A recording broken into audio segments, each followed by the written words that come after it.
기도하겠습니다. 주님, 우리는 삶의 도전과 시련이 많은 세상에서 살아가고 있습니다.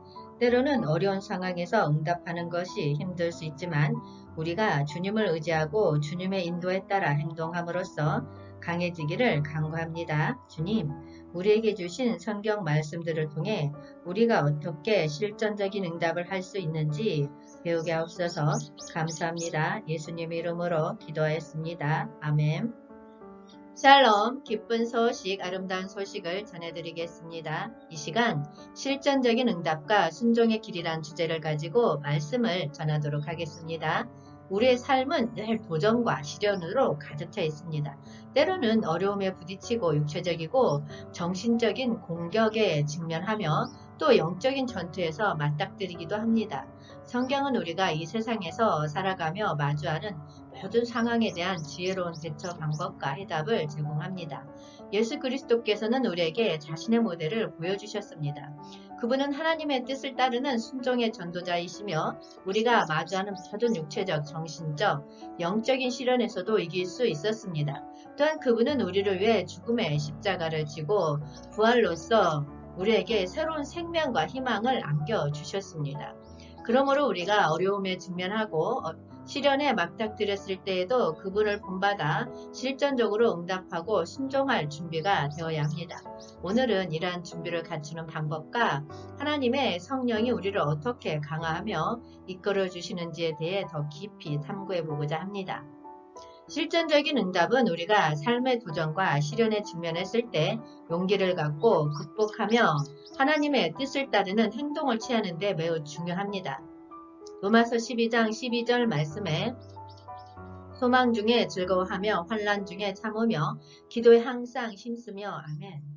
이 말씀은 우리가 삶의 어려움에 부딪힐 때 긍정적인 태도와 믿음을 가지고 기뻐하며 견디고 기도하여 힘을 얻어야 함을 알려줍니다. 고난은 우리를 더 성숙하게 하며 하나님의 인도하심을 깊이 이해할 수 있는 기회입니다. 그리스도인은 미래의 영원한 생명과 그리스도의 재림에 대한 소망을 갖고 있습니다. 이 소망은 보이지 않지만 믿음으로 바라보며 기뻐하며 기다리는 자세를 가져야 합니다. 그리스도인은 고난과 핍박 속에서도 인내하며 기도하며 소망의 기쁨을 누릴 준비가 되어야 합니다. 기도와 인내의 자세는 믿음을 굳건히 하고 하나님의 인도하심을 더욱 믿게 해주는 중요한 가치입니다. 이러한 자세를 갖추고 있으면 그리스도인은 더욱 풍성하고 의미 있는 삶을 살아갈 수 있습니다. 마태복음 4장 1에서 11절 말씀은 육체적, 정신적, 영적 공격에 대비하는 예수님의 교훈입니다. 예수님은 사막에서 사흘 동안 먹을 것도 없이 정신했을 때 사단은 그에게 육체적인 시험을 거쳤습니다. 하지만 예수님은 육체적인 욕망을 굴복하지 않았고 오히려 하나님의 말씀을 통해 극복하였습니다. 또한 사단은 예수님에게 자신을 믿을 것을 시험했습니다. 하지만 예수님은 하나님의 말씀만이 진리이며 권위가 절대적임을 강조하였습니다. 이러한 예수님의 예는 우리에게 정신적인 시련에도 하나님의 말씀에 기반하여 극복하도록 도와줍니다. 영적으로도 사단은 예수님에게 자기를 숭배할 것을 요구했습니다. 그러나 예수님은 오직 하나님만을 숭배하겠다는 단호한 의지를 보여주었습니다. 이는 우리에게도 유혹과 이끌림에서 벗어나고 오직 하나님만을 섬기도록 하라는 교훈을 줍니다. 이러한 성경 구절과 예수님의 교훈은 우리에게 실전에서 필요한 기반이 됩니다. 삶의 도전과 시련에 직면할 때 우리는 성경의 지혜와 예수님의 모범을 따라 실제적으로 응답하고 극복하는 데에 진정한 힘을 얻을 수 있습니다. 이를 통해 우리는 믿음을 더욱 견고히 하고 하나님의 인도하심과 축복을 경험할 수 있습니다. 예수님은 순종의 본보기로서 우리에게 큰 영감을 주고 있습니다. 그분의 순종은 하나님의 뜻을 따르는 완벽한 모범입니다. 요한복음 6장 38절 말씀에 내가 하늘에서 내려온 것은 내 뜻을 행하려 함이 아니요 나를 보내신 이의 뜻을 행하려 함이니라. 아멘. 이 말씀은 그분이 하나님의 뜻을 항상 우선시하며 따르는 모습을 보여줍니다. 예수님은 자신의 뜻과 의사가 아닌 하나님의 뜻을 이행하는 순종의 모범으로 우리에게 보여주셨습니다. 이를 통해 우리는 자기 중심적인 욕구나 사소한 욕심보다는 하나님의 뜻과 계획을 따르는 순종의 삶을 지향해야 한다는 깊은 교훈을 얻습니다. 마태복음 26장 39절 말씀에 내 아버지여 만일 할만하시거든 이 잔을 내게서 지나가게 하옵소서. 그러나 나의 원대로 마시옵고 아버지의 원대로 하옵소서. 아멘.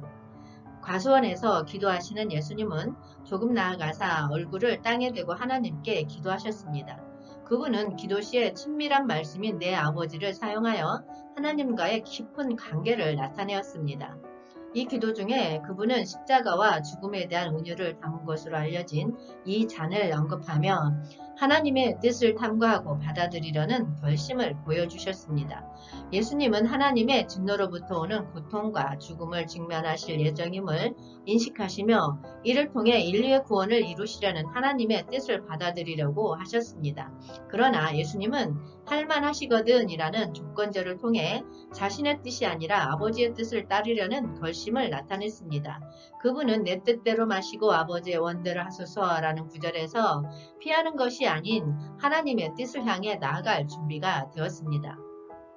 예수님의 기도는 인류의 구원을 위한 큰 사명을 담고 있으며 그분은 자기의 인생과 죽음을 통해 아버지의 뜻을 이루려고 하십니다. 그분의 결심과 순종은 십자가와 부활을 통해 인류에게 영원한 구원을 안겨주었습니다. 이로 인해 우리는 예수님의 순종과 희생을 보며 하나님의 뜻에 순응하고 믿음으로 인도받는 삶을 살아가야 함을 깊이 이해하게 됩니다.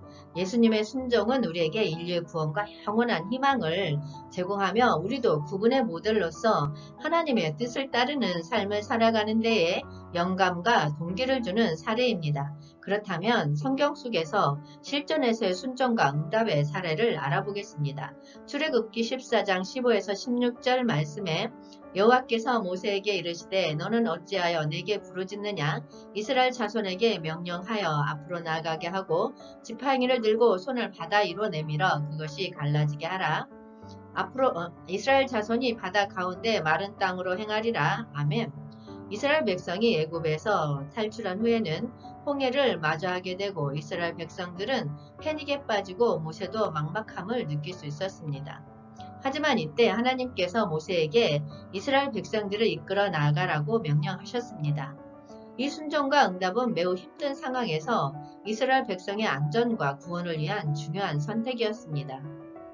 모세는 두려움과 불안을 뛰어넘고 하나님의 명령을 따라 강을 가르치르라고 이스라엘 백성을 이끌었습니다. 이렇게 모세의 순종과 응답은 이스라엘 백성의 구원과 하나님의 엄청난 은총을 목격하게 되는 계기가 되었습니다.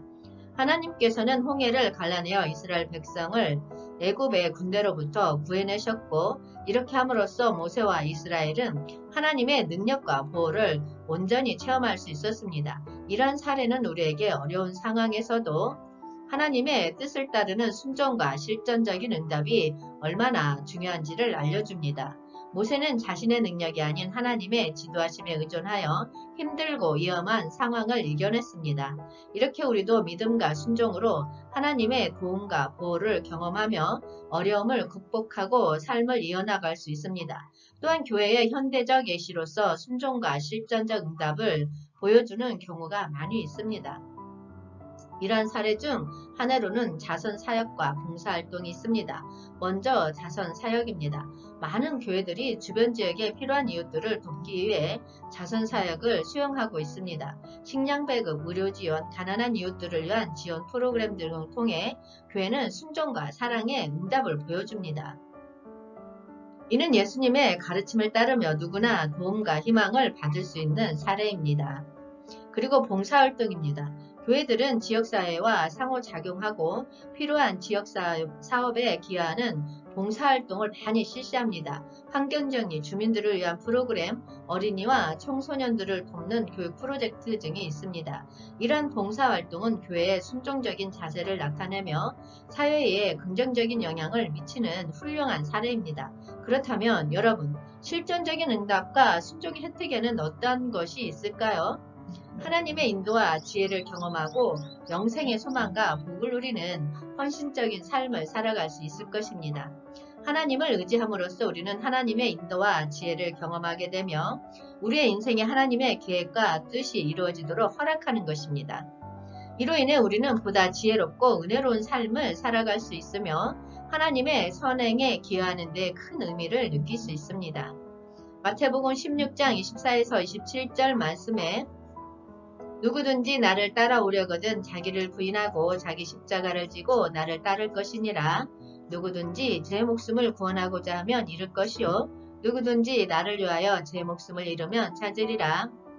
사람이 만일 온 천하를 얻고도 제 목숨을 잃으면 무엇이 유익하리요? 사람이 무엇을 주고 제 목숨과 바꾸겠느냐? 인자가 아버지의 영광으로 그 천사들과 함께 오리니 그때에 각 사람이 행한 대로 갚으리라. 아멘. 예수님은 자기를 따르는 사람들에게 자기를 부인하고 자신의 생명을 포기하라고 가르치고 있습니다. 이는 순종과 헌신의 원리로서 자신을 버리고 예수님을 따르는 사람들은 더 큰 영원한 목표와 삶의 의미를 찾을 수 있습니다. 이로 인해 우리는 하나님의 인도와 지혜를 경험하며 영생의 소망과 복을 누리는 헌신적인 삶을 살아갈 수 있습니다. 또한 예수님의 임박한 고난과 죽음에 대한 예고는 우리에게 종말론적인 심판과 하나님의 영광스러운 재림에 대한 경고와 동기를 제공합니다. 자신의 인생을 이어받더라도 예수님을 위해 헌신하는 사람들은 아버지의 영광으로 재림하시기로 예정된 인자와 함께 있을 것입니다. 이런 가르침은 우리에게 자기 중심적인 욕심을 버리고 예수님을 따르며 하나님의 뜻을 이루는 삶을 사는데 중요한 동기를 제공합니다. 자기를 부인하고 예수님을 따르는 일로서 우리는 영적으로 성장하고 더 큰 의미를 가진 풍요로운 삶을 찾아갈 수 있습니다. 실전적인 응답과 순종의 혜택은 우리가 하나님과 깊은 관계를 맺을 수 있게 하며 더 높은 목표를 위해 살아갈 수 있는 동기를 제공합니다. 우리의 삶이 하나님과의 순종과 헌신에 따라 변화되면 우리는 하나님의 인도와 지혜를 경험하고 영원한 희망과 복을 누리는 풍요로운 삶을 살아갈 수 있습니다. 이를 통해 우리는 더욱 의미 있는 삶을 살아가며 하나님의 뜻을 이루는 삶의 여정을 즐겁게 따라갈 수 있습니다. 실전적인 응답은 삶의 도전과 시련에 대비하고 육체적, 정신적, 영적 공격에 대응하는 데 필요한 행동과 자세를 가리킵니다. 우리는 하나님을 의지하며 두려움을 극복하고 예수님의 교훈을 따라 헌신적으로 행동함으로써 자신과 주변을 변화시킬 수 있습니다. 결론적으로 실전적인 응답과 순종의 길은 하나님과의 더 깊은 관계를 형성하고 영적인 성장과 삶의 의미를 찾아가는 데 큰 도움이 됩니다. 우리가 하나님을 의지하고 예수님을 따르며 헌신적으로 살아감으로써 우리의 삶은 더 풍요로워지고 하나님의 뜻을 이루는 삶의 여정을 즐기며 주변 사람들에게 영감과 영향을 미칠 수 있습니다. 여러분, 실전적인 응답과 순종의 길을 선택하여 영적인 성장과 삶의 의미를 찾아갑시다. 주님 오시옵소서. 한영되는 훈련하라. 전국 복음 전파하라. 회복하라. 새 예루살렘 이룩하라. 기쁜 소식, 아름다운 소식이었습니다. 기도하겠습니다. 주님, 우리는 이제 주님과 더 깊은 관계를 맺으며 실생활에서 주님의 말씀을 실천하고자 합니다. 우리가 주님의 인도와 지혜를 경험하고 영생의 소망과 복을 누리는 헌신적인 삶을 살게 도와주옵소서. 저희들 이제 주님의 도를 따라서 행복과 기쁨으로 가득한 삶을 살게 하옵소서. 감사합니다. 예수님 이름으로 기도하였습니다. 아멘.